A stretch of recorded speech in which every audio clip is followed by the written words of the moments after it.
Mga pangyayari sa huling panahon, Kabanata 17. Ang 7 huling salot at ang masasama.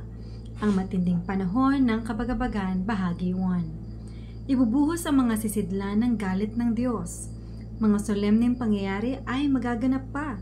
Pakakak sa trompeta ay patutunugin. Mangkok sa mangkok ay ibubuhos na magkakasunod sa mga nananahan sa lupa.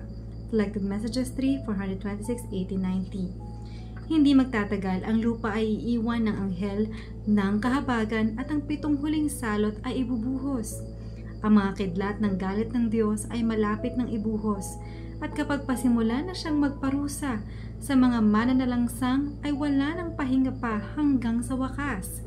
Testimonies to Ministers and Gospel Workers, 182, 1894. Mga bansa ay magkakaalit.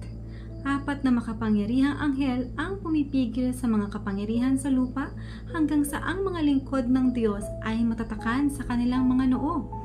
Ang mga bansa sa lupa ay masigasig sa alitan, ngunit ang mga ito ay pinipigil ng mga anghel. Kapag inalis na ang pumipigil na kapangyarihang ito, ay darating ang panahon ng bagabag at kahirapan.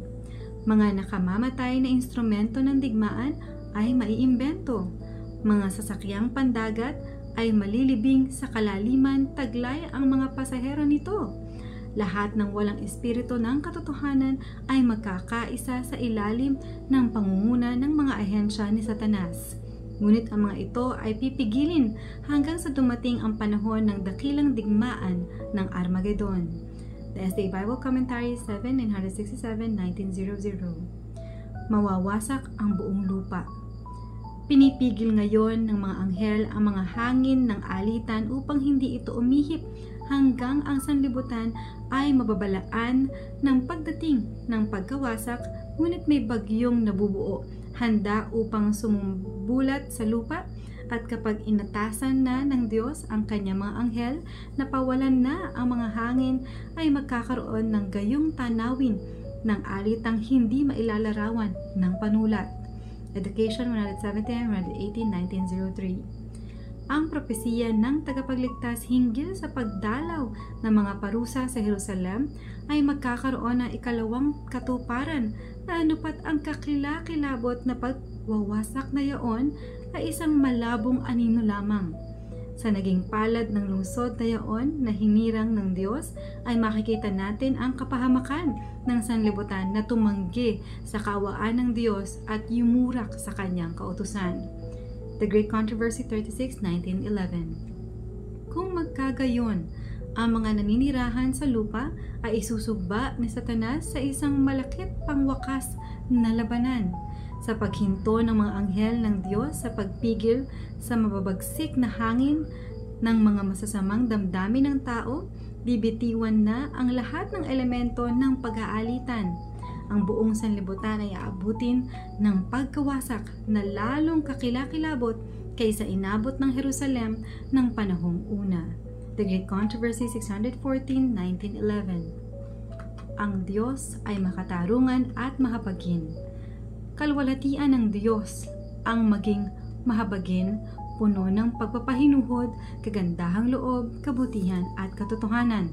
Ngunit ang katarungan sa pagpaparusa sa makasalanan ay siyang kalwalhatian ng Panginoon, tulad din ng pagpapahayag ng kanyang kahabagan. The Review and Herald, Marso 10, 1904.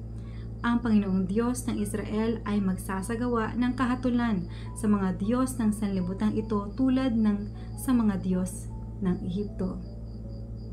Sa apoy at baha, salot at lindol ay kanyang wawasakin ang buong lupa, at ang kanyang bayang tinubos ay magpaparangal sa kanyang pangalan at wawalhatiin ito sa lupa. Hindi baga silang nananahan sa nalabing bahaging ito ng kasaysayan ng lupa ay marapat maging matalino tungkol sa mga leksyon ng Diyos? Manuscript Releases 10, 240, 241, 1899. Siyang nakatayo bilang ating tagapamagitan na nakikinig sa lahat ng panalangin ng pagsisisi at pagkukumpisal, na kinakatawanan ng bahaghari, ang simbolo ng biyaya at pag-ibig, na pumapalibot sa kanyang ulunan, ay malapit ng magwakas ng kanyang gawain sa sangtuwaryo sa langit. Ang biyaya at kahabagan ay bababa mula sa trono at katarungan ay magaganap. Siyang tinitingnan ng kanyang bayan ay kukuha ng kanyang karapatan, ang pagiging kataas-taasang hukom. The Review and Herald, Enero 1, 1889. Sa lahat ng mga Biblia, ang Diyos ay ipinakikilala hindi lamang bilang mahabagin at mapagbigay, ngunit gayon din isang Diyos na mahigpit at walang pagtatangi. The Signs of the Times, March 24, 1881. Ang katiyakan ng mga kahatulan ng Diyos. Ang pag-ibig ng Diyos ay inilalarawan sa ating kapanahunan bilang isang likas na parang magbabawal sa pagkawasak ng makasalanan. Mga tao ay nangangatwiran ayon sa kanilang mababang pamantayan ng matuwid at katarungan. Niisip mong ako'y gaya mo, awit 50 verse 21. Sinusukat nila ang Diyos ayon sa kanilang sarili. Nangangatwiran sila ayon sa gagawin nilang pagkilos sa mga pangyayari at nagpapasyang gayon din ang gagawin ng Diyos. Sa alinmang kaharian ay wala sa mga lumalabag sa kautusan ang pagpapasya kung anong parusa ang dapat tanggapin ng mga lumabag sa utos. Lahat ng nasa ating mga kabutihan ng kanyang biyaya ay utang natin sa Diyos. Ang nagpapalalang likas ng kasalanan laban sa gayong Diyos ay hindi masusukat tulad ng hindi pagkasukat sa langit sa pamamagitan ng dangkal. Ang Diyos ay gobernador na moral at isa ring Ama. Siya ang tagapagbigay ng kautusan. Siya ay gumagawa at nagsasagawa ng kautusan.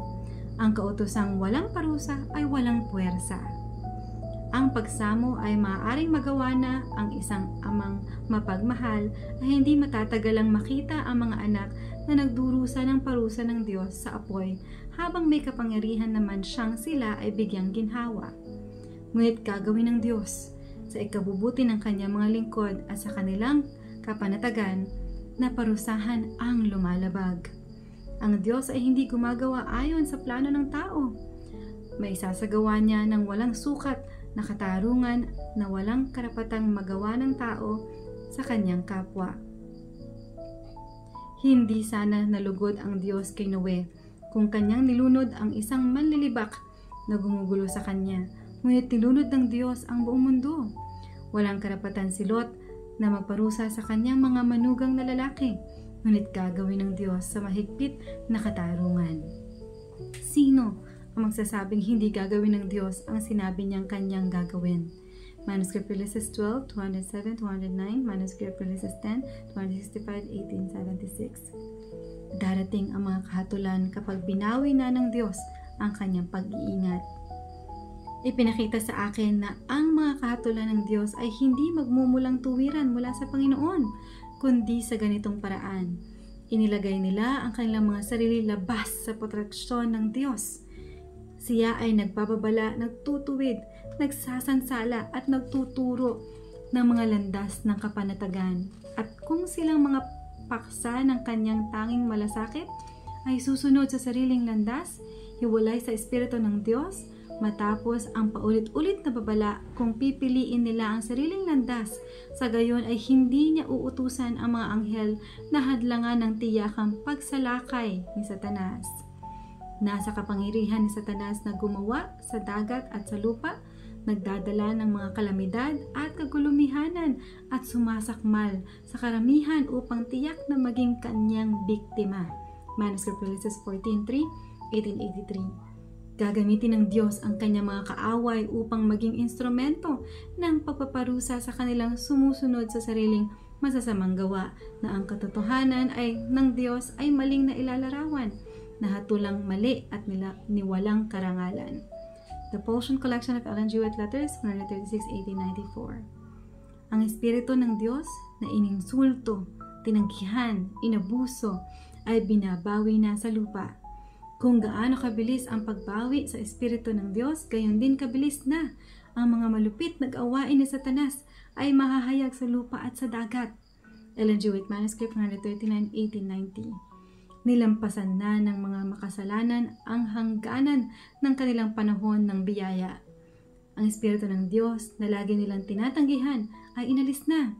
Dahil sa hindi na sila ikinakanlong ng banal na biyaya, ay wala na silang sanggalang laban sa isang masama. The Great Controversy, 640, 1911. Kung minsan ang mga banal na anghel ay makapangyarihang nagwawasak. Ang mga kahatulan ng Diyos ay ginawat sa Jericho. Ito ay isang tanggulan. Ngunit ang kapitan na rin ng mga hukbo ng Panginoon ang bumaba mula sa langit upang manguna sa mga hukbo ng langit sa pagsalakay sa syudad.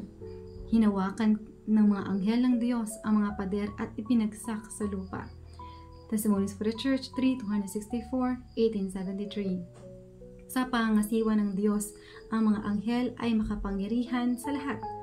Sa isang pagkakataon, sa pagtalima nila sa utos ni Kristo, ay pumatay sila sa hukbo ng Assyria sa isang gabi ng 185,000 katao. The Desire of Ages 780-98. Ang anghel din na nanggaling sa makaharing korte upang iligtas si Pedro upang ito ay gisingin. Kakaibang paghipo ang ginawa nito sa masamang hari na isinadlak ang kanyang pagmamataas at inihatid sa kanya ang parusa ng makapangyarihan sa lahat. Si Herodes ay namatay at malaking paghihirap ng isipan at katawan sa ilalim ng kawerang parusa ng Diyos. The Acts of the Apostles 152-1911. Isang anghel ang pumatay sa lahat ng mga panganay sa Ehipto at pumuno ng pagtangi sa buong lupain. Nang si David ay lumabag sa Panginoon sa pagbilang sa bayan, isang anghel ang nagbigay ng kalunos-lunos na pagkawasak sa pagpaparusa sa kanyang kasalanan. Ang katulad na mapangwasak na kapangyarihan ng mga anghel kapag inutusan ng Diyos ay isasagawa ng masasamang anghel kung kanyang ipapahintulot. May mga puwersa ngayong nakahanda na naghihintay lamang ng permiso ng langit upang magkalat ng pagkawasak sa bawat dako. The Great Controversy, 614, 1911. Ang unang dalawang salot. Kapag natapos na ni Kristo ang kanyang pamamagitan sa loob ng sanktuaryo, ang puot na hindi nahahaluan ng habag ay ibubuhos sa mga sumasamba sa hayop at sa kanyang larawan at sa tumatanggap ng kanyang tanda. Apocalypse 14, 9-10. Ang salot na ibinuhos sa Ehipto nang ilalabas na lamang ng Diyos ang angkan ni Israel ay nakatutulad sa likas ng lalong kakilakilabot at lalong malaganap na kahatulang babagsak sa sanlibutan bago gawin ang huling pagliligtas sa bayan ng Diyos. Ganito ang sinasabi ng mamamahayag nang ilarawan niya ang mga nakapanghihik-lakbot na hampas ng Diyos. Ang ibinuhos ay nagkaroon ng nakapandidiri at masamang sugat ang mga taong may tanda ng halimaw at ang mga sumasamba sa larawan nito. Ang dagat ay naging parang dugo ng isang taong patay at bawat may buhay na nasa dagat ay namatay. Apocalypse 16, 2-3. The Great Controversy 627, 628, 1911. Ang mga salot ay ibinubuhos na sa mga nananahan sa lupa. Tinutuligsa ng ilan ng Diyos at minumura siya. Ang iba naman ay nagmadaling lumapit sa bayan ng Diyos at namanhik na turuan sila kung paano sila makatatakas sa kanyang mga hatol. Subalit ang mga banal ay wala ng anumang maitutulong sa kanila. Ang huling patak ng luha para sa mga makasalanan ay nalaglag na. Ang huling dalangin ng pakikibaka ay naipailang na at ang huling babala ay naibigay. Early Writings 281, 1858. Ang ikatlong salot. Nakita kong pipigilin ng 4 na anghel ang 4 na hangin hanggang sa matapos ni Jesus ang kanyang gawain sanktuaryo at sa kadarating ang 7 huling salot. Ang mga salot na ito ang nagpagalit sa mga makasalanan laban sa mga matuwid. Inisip nila na tayo ang nagdala ng mga hatol ng Diyos sa kanila. At kung kanila tayong malilipol sa lupa, ang mga salot ay matitigil. Lumabas ang isang utos upang puksain ng mga banal na naging sanhi upang umiyak sila araw at gabi para maligtas. Early Writings 39, 40, 1978. At mga ilog at sa mga bukal ng tubig at naging dugo. Bagaman kahilak-hilakbot ang mga hampas na ito, ang katarungan ng Diyos ay mapatutunayang matuwid. Sinasabi ng anghel ng Diyos, matuwid ka sapagkat hinatulan mo ang mga bagay na ito, sapagkat pinadanak nila ang dugo ng mga banal at ng mga propeta at pinainom mo sila ng dugo. Ito'y karapat-dapat sa kanila. Apocalypse 16:2-6. Sa paghatol nilang patayin ang bayan ng Diyos, tunay na nagkasala na sila sa kanilang dugo na parang ang kamay nila ang nagpatulo. The Great Controversy 628, 1911. Ang ikaapat na salot. Sa salot na sumusunod, ang kapangyarihan ay ipinagkaloob sa araw upang pasuin ng apoy ang mga tao at napaso ang mga tao sa matinding init. Apocalypse 16:8-9. Inilarawan ng mga propeta ang kalagayan ng lupa sa nakatatakot na panahong ito. Ang lupain ay nagluluksa, sapagkat ang ani sa bukid ay nasira. Lahat ng punong kahoy sa parang ay tuyo, sapagkat ang kagalakan ay nawala sa mga anak ng mga tao. Ang mga binhi ay natutuyo sa ilalim ng lupa. Ang mga kamalig ay walang laman. Nag-uungalan ang mga hayop. Ang mga kawan ng mga baka ay nalilito sapagkat wala silang pastulan. Ang mga tubig sa batis ay natutuyo at tinupok ng apoy ang mga pastulan sa ilang. Ang mga awit sa templo ay magiging mga panaghoy sa araw na iyon, sabi ng Panginoong Diyos. Daraming ang mga bangkay na itinatapon sa bawat dako. Tumahimik kayo. Joel 1:10-12, 17-20, Amos 8:3. Hindi lahat ng mga salot na ito ay laganap sa buong sanlibutan, sapagkat kung gayon ay malilipol na lahat ang mga tumatahan sa sangkalupaan. Gayunman ay ang mga ito ay magiging kakilakilabot sa lahat na hampas ng Diyos na nakilala ng tao kailanman. The Great Controversy 628, 629, 1911. Ang ikalimang salot. Taglay ang sigaw ng tagumpay na nagsisiuyam at nagsisihamak. Ang isang pulutong ng masasamang tao ay halos dumaluhong na sa kanilang mga talunan. Nang narito, isang makapal na kadiliman na lalong makapal kaysa kadiliman ng gabi ang bumalot sa lupa. At ang isang baghari na nagniningning sa kalwalhatiang nagmumula sa kaluklukan ng Diyos ay sumasaklaw sa mga langit at waring nakapaligid sa bawat pulutong na nananalangin. Biglang nangatigilan ang nagagalit na karamihan. Ang kanilang mga sigawan na ng pag-uyam ay nangaparam. Nalimutan nila ang layunin ng kanilang kagalitang may tangkang pumatay. Tiningnan nilang may katakutan ang tanda ng tipan ng Diyos at nais nilang makanlong sa makapangyarihang liwanag nito. Hating gabi ang paghahayag ng Diyos ng kanyang kapangyarihan sa pagliligtas sa kanyang bayan. Pakikita ang araw na sumisikat sa kaliwanagan nito. Madaling magsusunod-sunod ang mga tanda at kababalaghan. Ang mga makasalanan ay may pangilabot at pagkamangha na nakatingala sa panoorin, samantalang minamasdan namang matuwid na may banal na katuwaan ang mga tanda ng kanilang pagkaligtas. The Great Controversy 635, 636, 1911. Mahayag sa kalangitan ang kautusan ng Diyos. Pagkatapos ay lumitaw sa langit ang isang kamay na may hawak na 2 tapyas na bato na magkataklob. Ang sabi ng propeta, ang langit ay nagpapahayag ng kanyang katuwiran, sapagkat ang Diyos ay siyang hukom. Awit 50 verse 6. Ang banal na kautosang yaon, ang katuwiran ng Diyos na sa gitna ng kulog at lingas ay ipinahayag sa Sinai, na pinakapatnubay sa kabuhayan ay ipinahahayag sa mga tao bilang batayan ng paghukom. Binuksan ng kamay ang magkataklob na mga tapyas na bato at doon ay nakikita ang mga utos ng dekalogo na itinitik ng gaya ng isang panitik na apoy. Gayon na lamang kalinaw ang mga pangungusap na anupat mababasa ng lahat. Magigising ang alaala, ang kadiliman ng pamahiin at erehiya ay maaalis sa bawat pag-iisip at ang 10 pangungusap ng Diyos, maikli, malawak at makapangyarihan, ay ihaharap sa paningin ng lahat ng tumatahan sa lupa. The Great Controversy 639, 1911. Sinisi ng mga waglit ang kanilang mga huwad na pastor.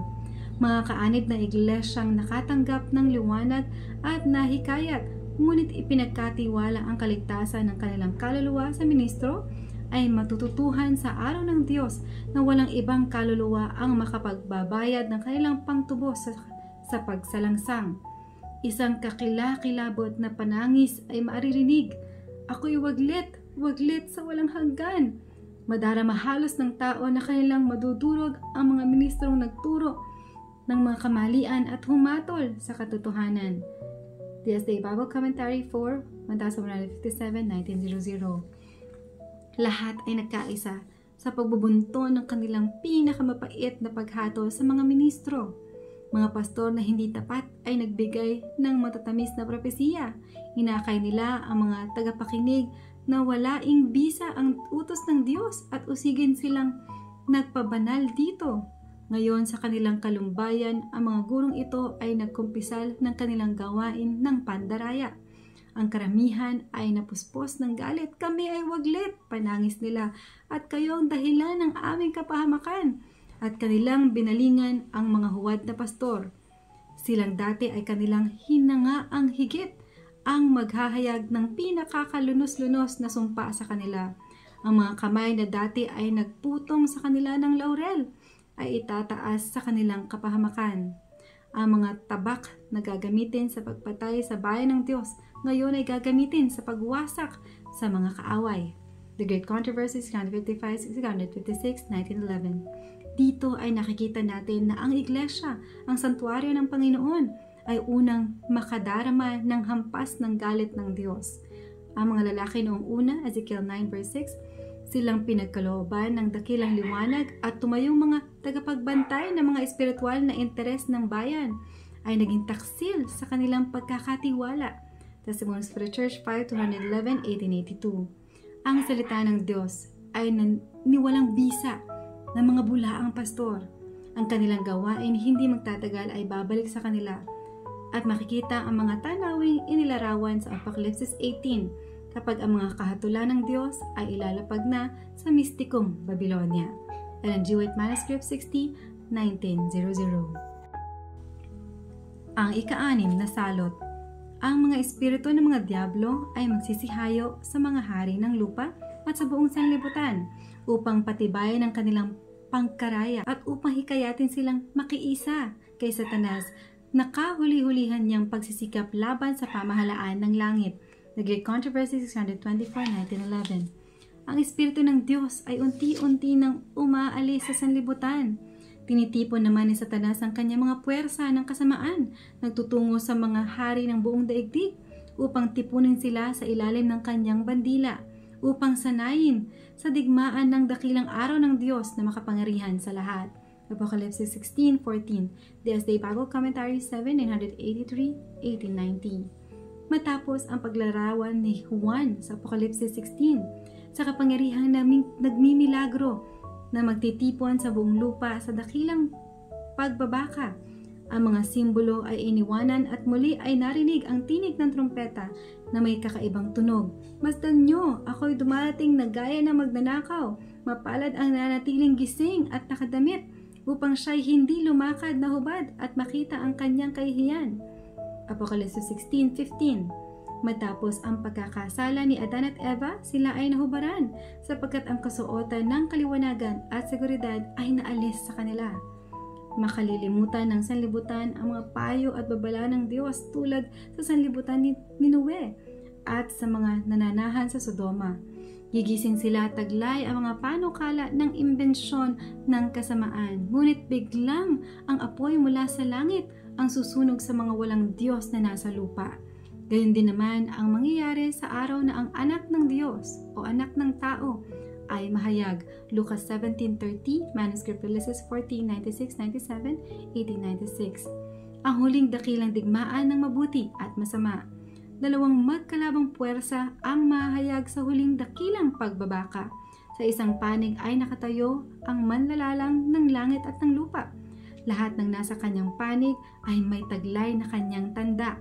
Sila ay masunurin sa kanyang utos. Sa kabilang panig naman ay nakatayo ang prinsipe ng kadiliman. Kasama silang pinili ang pagtalikod at rebelyon. Thursday Bible Commentary 7, 982, 983, 1901. Isang kakilakilabot na tunggalian ang nasa harapan natin. nalalapit tayo sa dakilang araw na makapangyarihan sa lahat. Ang pinipigil pa ngayon ay pakakawalan na. Ang anghel ng kahabagan ay nagtitiklop na ng kanyang bagwis. Naghahandang bumaba mula sa trono at iwanan ng sanlibutan sa kapangyarihan ni Satanas. Ang mga pangunahin at kapangyarihan sa lupa ay nasa mapait na paghimagsik laban sa Diyos ng kalangitan. Puspos sila ng muhi laban sa mga naglilingkod sa Kanya at hindi na magtatagal, sandali na lamang ay isasagawa ang huling dakilang pagbabaka ng mabuti at masama. Ang lupa ang magiging larangan ng digmaan, ang dako ng huling tunggalian at ng huling tagumpay. Dito na sa matagal na panahon si Satanas ay nakaakay sa mga tao laban sa Diyos. Ang rebelyon ay susupilin sa walang hanggan. The Review and Herald, Mayo 13, 1902. Ang mga digmaan sa pagitan ng dalawang hukbo ay totoong tulad ng mga digmaan ng mga hukbo sa lupang ito. At sa mga paksa ng espiritual na tunggaliang ito ay nakasalalay ang mga walang hanggang hantungan. Prophets and Kings 176, 1914. Matitipon ang buong lupa sa isang panig o sa kabila. Ang buong lupa ay malalagay sa magkabilang panig. Ang digmaan ng Armageddon ay magaganap at sa araw na iyon ay dapat na walang sino man sa ating masumpungang natutulog. Dapat nagising tayo tulad ng mga pantas na dalagang may langis sa kanilang mga ilawan. Ang kapangyarihan ng banal na espiritu ay dapat na nasa atin at ang kapitan ng hukbo ng Panginoon ay tatayo sa unahan ng mga anghel ng langit upang manguna sa pakikibaka. Selected Messages 3, 426, 1890. Ang galit ni Satanas laban sa mabubuti ay higit at higit pang mahahayag sa pagtitipon niya ng mga puwersa sa kanyang huling rebelyon. At ang bawat kaluluwang hindi lubos na napapasakop sa Diyos at naingatan ng banal na kapangyarihan na makikipag-alyansa kay Satanas at sasanib sa digmaan laban sa hari ng sansinukob. Testimonies to Minister and Gospel Workers 465, 1892. Hindi magtatagal, ang lahat ng nananahan sa lupa ay nakapili na ng papanigan sa panig o laban sa pamahalaan ng langit. Testimonies for the Church 7, 141, 1902. Ang ikapitong salot. Kailangan natin pag-aralan ang pagbubuhos ng ikapitong mangkok. Apocalypse 16, 7-21. Hindi basta na lamang susuko ang puwersa ng kasamaan na walang pakikibaka, ngunit ang kalinga ng may kapal ay may papel na gagampanan sa digmaan ng Armageddon. Kapag ang lupa ay naliwanagan na ng kalwalhatian ng anghel na Apocalypse 18, ang mga elemento ng relihiyon, mabuti at masama ay magigising sa pagkakatulog at ang mga hukbo ng Diyos na buhay ay hahayo sa larangan. DSA Bible Commentary 783, 1899. Ang digmaan ng Armageddon ay malapit nang maganap. Sa kanyang nakasulat sa dibdib ang pangalang Hari ng mga hari at Panginoon ng mga Panginoon, ang mangunguna sa mga hukbo ng langit sakay ng mapuputing kabayo, nararamtan ng pinong lino, malinis at maputi. Apocalypse 19, 11-16, DSA Bible Commentary 782, 1899. Ang buong lupa ay tataas at bababa gaya ng mga alon ng dagat. Ang ibabaw nito ay nasisira. Ang mga pundasyon ay tila bumibigay na. Nagsisilubog ang kabit-kabit ng mga bundok. Ang mga daungang naging katulad ng Sodoma sa katampalasanan ay nilalaman ng galit ng tubig. Ang dakilang Babylonia ay naalaala ng Diyos upang siya'y bigyan ng inumin ng alak ng kabagsikan ng kanyang kagalitan. Apocalypse 16, 19, and 21. Malalaking graniso na ang bawat isa ay kasinlaki ng isang talento ay gumagawa ng kawakasan. Ang pinakapalalong mga bayan sa sangkalupaan ay nabababa. Ang mga palasyong pinagbubuntunan ng mga kayamanan ng mga dakilang tao ng sanlibutan sa kanilang pagpapakalayaw ay gumuguho sa harap ng kanilang paningin. Ang mga kuta ng bilangguan ay nangababagsak at ang mga tao ng Diyos na binusabos dahil sa kanilang pananampalataya ay napalalaya. The Great Controversy, 637, 1911.